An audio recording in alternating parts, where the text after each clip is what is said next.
Depuis le début de la crise, l'opposition à Ottawa a été très critique de la gestion du dossier par le gouvernement. Les conservateurs ont adopté un ton très dur. Andrew Scheer a décrit les manifestants comme des activistes radicaux, dont plusieurs n'ont même pas de lien avec la communauté de Wet'suwet'en et qui prennent en otage l'économie canadienne, a-t-il dit. Il estime que le gouvernement a le pouvoir de réclamer à la GRC d'intervenir et que le souvenir des événements à Oka ou à Hyperwash ne devrait pas paralyser le gouvernement fédéral. Que ferait un gouvernement conservateur pour régler la situation? On va voir ce qu'en pense Alain Reyes, il est lieutenant québécois pour le Parti conservateur. Monsieur Reyes, bon dimanche. Bonjour. Qu'est-ce que vous feriez, vous? Ma première chose, si on recule la cassette, on n'aurait pas attendu tout ce temps-là. On a été les premiers, dès les premiers jours, à sentir qu'il y avait une grosse problématique.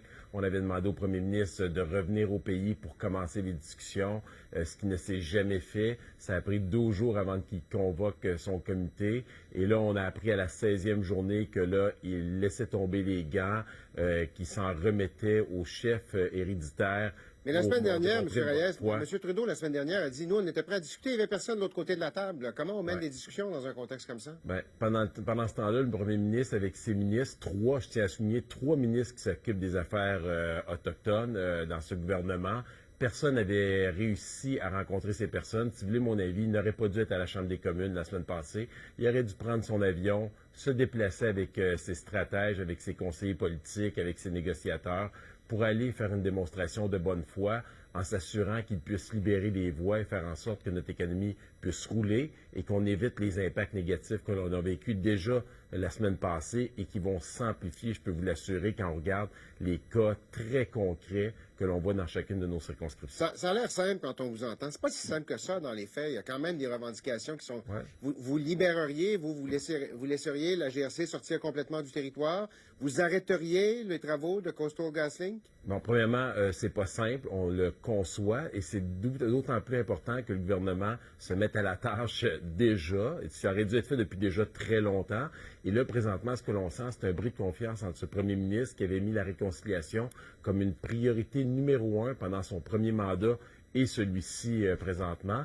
Donc, il a la responsabilité de tisser des liens avec eux et en même temps, dans ce lien de confiance qui devrait être présent, demander de bonne foi au chef héréditaire de lever les barricades. Et ce que les gens, on doit se le rappeler, hein, les chefs élus sont tous en accord avec le projet. La population concernée des Premières Nations est en accord avec ce projet. Et sur les 13 chefs héréditaires, il y en a 8 qui sont en accord avec le projet. Donc, on est en face d'un petit groupe qui présentement est en train de créer ce conflit-là partout au Canada, de prendre en otage une partie de la population, notre économie, avec les impacts que ça a. Donc, je pense que là, le premier ministre qui nous dit à la 16e journée, j'ai tout fait, j'ai tout essayé, on était disposés. Et les journalistes, quand ils lui ont posé la question, oui, mais vous avez fait quoi? La réponse était rien. Aucune réponse. Vendredi, votre chef a évoqué la possibilité de demander à la GRC d'intervenir. Ouais. Il a dit la loi me permet de le faire. Ouais. C'est une option pour vous, l'intervention policière, compte tenu de ce qu'on a vu dans le passé à Oka ou à Hyperwash? Tout à fait. Regardez, au Québec, ça a été fait par le premier ministre du Québec. Il n'y a aucune raison qu'on ne puisse pas se servir de cette voie-là. Ça ne veut pas dire qu'il faut le faire en sauvage. Il y a moyen de discuter, il y a moyen d'arriver avec les personnes concernées, de donner. Il y a déjà des avis d'injonction de toute façon, mais qu'on applique la loi parce que le risque présentement, ce que l'on constate, c'est de voir que des civils, des citoyens qui regardent des gens poser des gestes illégaux, qui ne sont tenus responsables d'absolument rien. On voit les impacts sur la population, sur l'économie, sur les emplois, sur des familles qui ont besoin de ce chèque-là.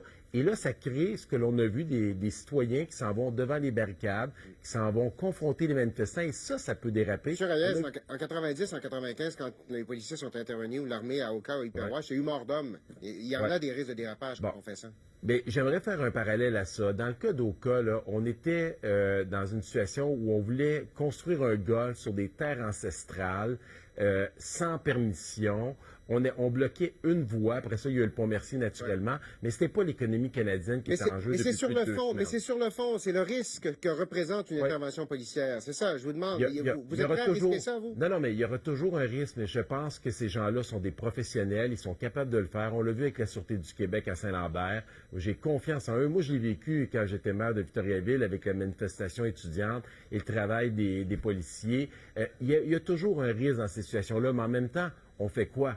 on attend, puis on laisse les animaux des agriculteurs mourir, on laisse les emplois, les gens mis sur le chômage parce qu'ils sont plus capables, on laisse les voies ferrées qui arrêtent de fonctionner, les gens qui veulent prendre le transport en commun qui sont pas capables pour se rendre à leur travail. Fait, on est d'accord qu'on est face à un mur, mais il doit se passer quelque chose. Et présentement, on a un premier ministre qui ne fait rien. Et c'est ça le message qu'on va envoyer.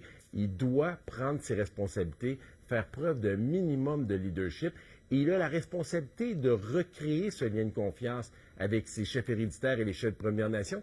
Et particulièrement, j'ai envie de vous dire, ceux qui sont élus, allez voir avec eux, bien, vous faites quoi? Parce que là, il a poussé le problème dans la Cour des Premières Nations et dans la Cour des provinces, et lui s'en lave les mains comme s'il n'y avait aucune responsabilité par rapport à ça. Combien de temps ça peut... fédéral. Combien de temps ça peut encore durer, d'après vous?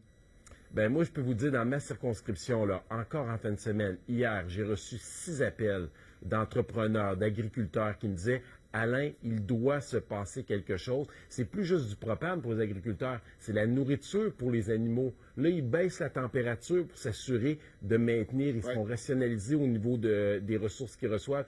Les entreprises sont en train de fermer. J'ai un producteur d'acier chez nous qui me dit « Moi, je suis le premier dans toute l'échelle de la construction. J'ai plus rien dans mes entrepôts. Tout est bloqué. » Donc, c'est tous les travailleurs qui vont s'en suivre dans les prochaines journées. Donc ça doit se passer. Il y a moyen de s'asseoir avec eux, de leur faire prendre conscience qu'ils n'ont rien à gagner.